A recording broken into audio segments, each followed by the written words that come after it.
Okay, here we are with Unit 4, the Progressive Era.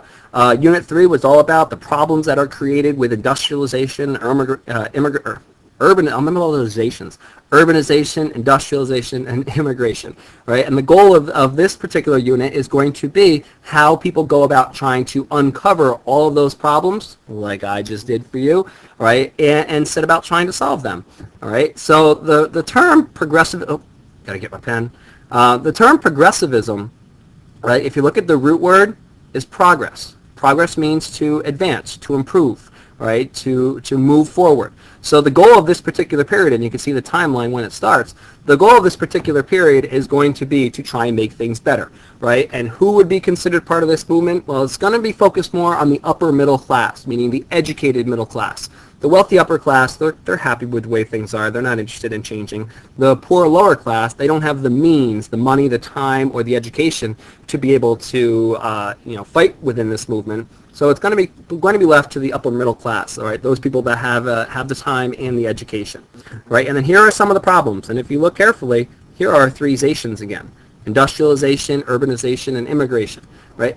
All, and then 4 would be, we're going to do women's movement for topic 2, right? But all of these are going to be problems that we've discussed at length in the previous unit, right? Here are the 3 goals, and yes, I make it that easy for you, okay? Goal number 1, expand democracy.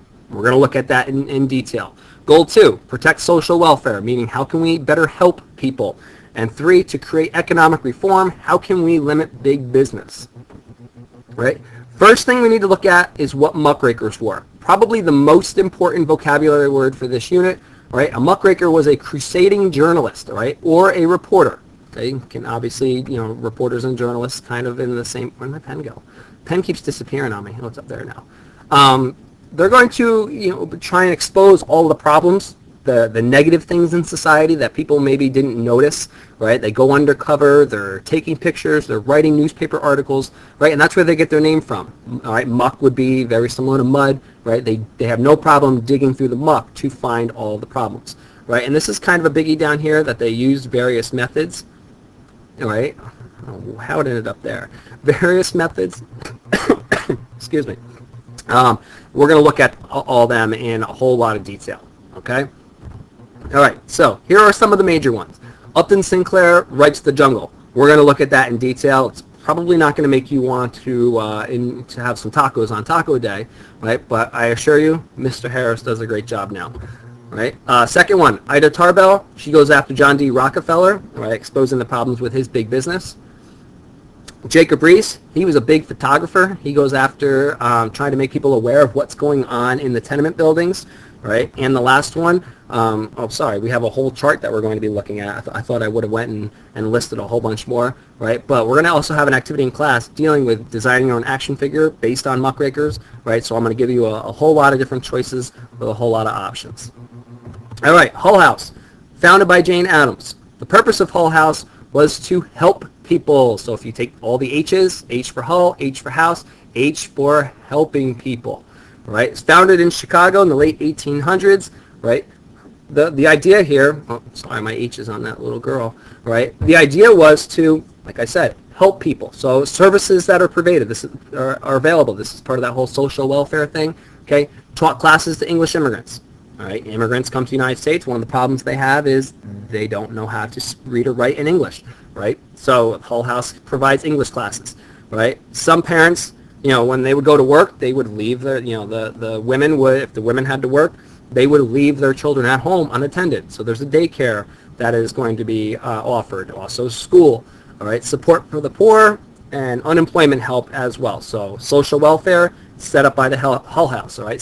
Settlement houses start to follow that mold and pop up all over the country because of how successful it was. Okay? All right, Teddy Roosevelt.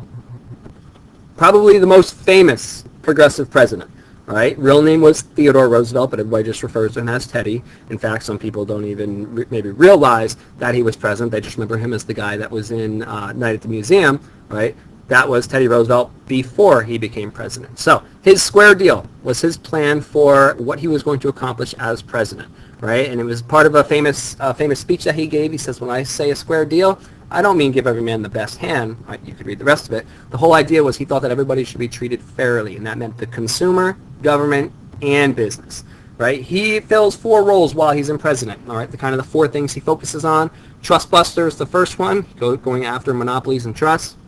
Right? Protector of consumers. How can he help protect those people buying things, whether it's medicine, food, things like that. Conservationist. In 7th grade, you might have taken a trip to Gray Towers. Okay, that was one of his good friends. They set out trying to preserve as much land in the United States for federal parks as they could. And the last part was civil rights leader, which we will focus in on as well, trying to help people achieve equal rights. Right. This was the famous political cartoon of Teddy Roosevelt, right, showing him preparing a Teddy speech, right, down here, and he's mixing in all of these different ingredients, right? So the idea here is that he's blending, pure democracy, progressivism, conservative views, radical spice, right, trying to appeal to as many people as he could. Right, couple other progressive presidents. Right, first one was William Howard Taft. He starts off as Roosevelt's vice president and then continues, right, a lot of his programs, and he's actually more successful going after big business than Teddy Roosevelt was. But he was successful nonetheless. He was also a Republican. That's what the R is there for, right? And then after him was Woodrow Wilson. We'll look at the 1912 election, real quick. It's actually very interesting, and it happens quite frequently in middle school elections, kind of what happened to determine the winner there. Excuse me. Right, and then his plan for being president was referred to as the New Freedom, and he passes 2, or really not him, but while he's president, he passes 2 very important progressive laws, amendments, whatever, Federal Reserve Act and the 16th Amendment, which we can look in more detail during class time as well. Okay, how do they go about trying to stop big business? Well, you have to make sure you understand that during Unit 3, during that time period in history, right, the government was all for big business, right? Because the more big business we had out there, the more powerful the businesses were, the more money the country was making. So presidents before these guys were very much in favor of big business. These guys start to take that step away from the prior presidents, where they're now taking a stance and trying to limit big business as much as they can. Famous political cartoon here. Oops, not too far, sorry. Oh, I'm all over the place. All right, famous political cartoon here showing all these guys standing in the back of the Senate. Right, you can see monopolists right here in the back. Right, these are all the different big businesses, and the idea the author is trying to show you here is that big business controls, all right, what goes on in government. All right, here would be the 2 ways. All right, sorry, my pen's in the way. But here would be the 2 ways that government tries to limit big business. The Sherman Antitrust Act, and then followed, just about 25 years later with the Clayton Antitrust Act. They both set out to do the same thing. Okay, the Sherman Antitrust Act sets the precedent. The Clayton Antitrust Act kind of builds on it, gives it a little more teeth to be able to go after big business. All right, and then the idea here was these were your key questions.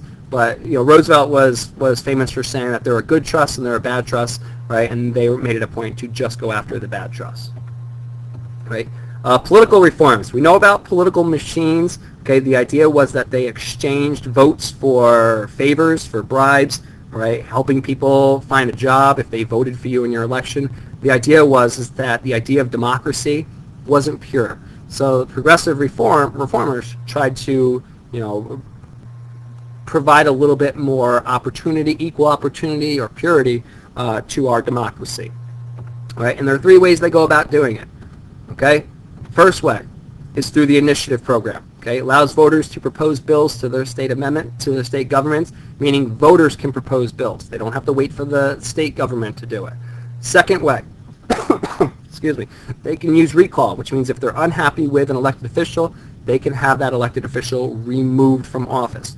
And third way, referendum, allow voters to vote directly on a law, meaning you don't have to go through the discussions in government, right? The voters can vote directly on whether or not they want that bill to become a law, right? And then the last little slice here, those 3 kind of go together, but this last slice down here, okay, the 17th Amendment, that provided for the direct election of senators, meaning the people vote directly for the senators now, just like they do the representatives. Prior to this, right, senators were appointed by each political party, right, which was kind of shady because the common everyday voter didn't have a say in who it was.